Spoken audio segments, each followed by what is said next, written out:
much. I like to thank first QIDFC and the event organizers to have called me here.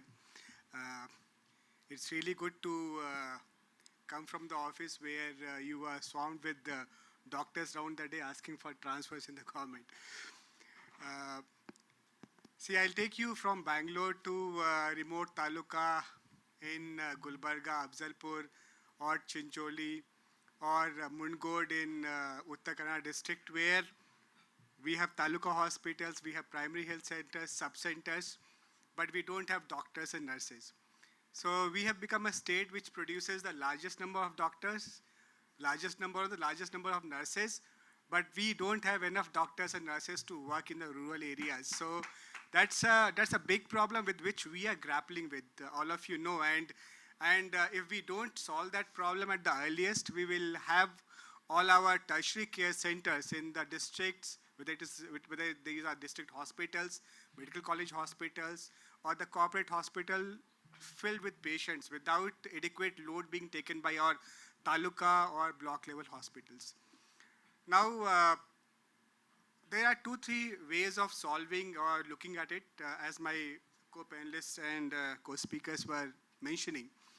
One is we have got something, and the medical education field is, I think, extremely complicated. But to simplify that, I think there are 2-3 voices which come here. One is a stream of thought which says that CPS courses, there's something all of you must be knowing, there is College of Physicians and Surgeons, which is a Maharashtra-based body, and they have always been very vocal on the fact that first is, prior to the specialization and super specialization, the MBBS doctors were allowed to perform surgeries. They were allowed to do C-sections and all that, which was stopped.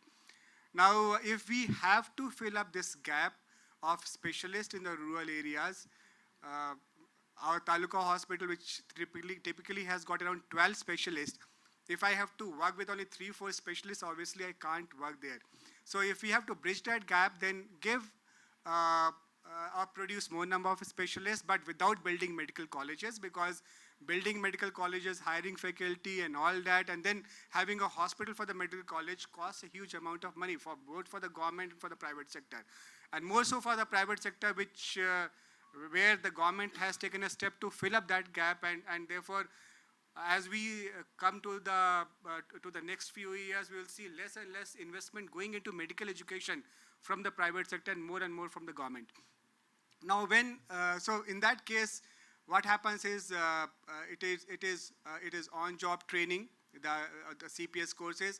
Similarly, there is, but a line of thought amongst the doctors is that these CPS surgeons or the doctors who are there, specialists who are there, they are, number of us, not identified, or they are not recognized by the other states. Only few states recognize these courses. And as Dr. Devi Shetty, we had a lot of interaction with Dr. Devi Shetty on this issue, and he is a big time votary of these CPS courses. These CPS courses. The second is the DNB, or you have got Diploma National Board of Examinations. This is again a very, very good thing, where a person gets his or her specialization in variety of fields while working in the hospital. This is a way of basically getting specialists into the system without being them coming from your medical colleges and established institutions. And the government of Karnataka, in fact, has been, apart from West Bengal, one of the few states which has taken up this on a large scale. So we have got almost 200 DNB specialist seats approved, and we have got, as far as some taluka hospitals having DNB courses, we have got a hospital in Gangavati. I don't know how many of you know about that, but it's one of the best hospitals in the state, and it's a taluka hospital, and the standards are at par, and they have applied for a lot of other quality certifications and all that. We have got DNB courses running in that hospital, Sedam Hospital and all that. So this is one way of meeting the shortage of specialists. The other thing is that you please have some kind of monetary incentive for the specialist to go and work in the rural areas. Now, obviously, everyone like us will like to have their children studying in good schools, a proper atmosphere, environment in the rural areas, and obviously that will take time.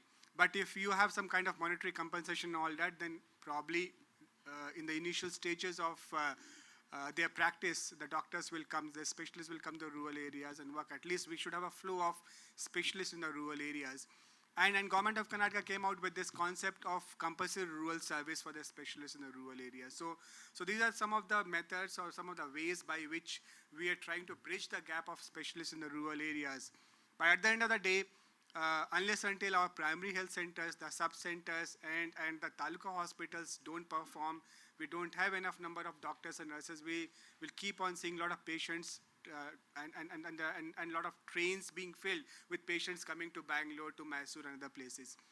Now, Government of India and the state government, in fact, have launched very, very ambitious schemes. The Ayushman Bharat, the entire concept of Ayushman Bharat stands on two pedestals. One is your Pradhan Mantri Jan Arogya Yojana, which provides 5 lakh of security to a family in terms of their, health expenses. The second pillar of this Ayushman Bharat is your Health and Wellness Center, or HWC we call. And the idea is that all the sub-centers in the rural areas should be converted into health and wellness center, where the wellness is a very important component. So you basically gel, or you basically combine and synchronize your traditional knowledge, traditional medicines, not traditional knowledge in terms of yoga and all that, which is more of preventive, and then tackle this new wave of the non-communicable diseases with which we are beset with right now, and try to reduce the load of the non-communicable diseases which are there.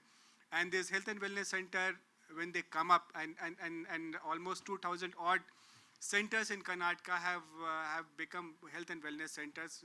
A lot of places the work has already started. Now the challenge there is low cost technology to find out and to diagnose these non-communicable diseases. And the biggest challenge there is, in fact, I had gone and interacted, and we had 2 sessions with the startups on this issue. The validation of their product and technology is a big challenge for them. How should we do that? Because a new product may come and it may tackle a particular area in terms of blood tests, in terms of, say, your blood pressure monitor and all that. But how do we find out the error? How do we then evaluate that new technology is still a challenge. And probably QIDFC, probably the government, in the health sector, we have in fact tried to have a tie-up with the Triple IIT Bangalore. So with Triple IIT Bangalore and NIMHANS, we are, more so with Triple IIT Bangalore, we have created an innovation cell where we give an opportunity to these startups to come, innovate, and validate the technology in the rural area, so that once it is validated, it can be launched at the national stage, and at least they will get a platform to say that, okay, we have done so much trial and all that, this is what has been done. So with Triple IIT Bangalore, we have been doing this thing.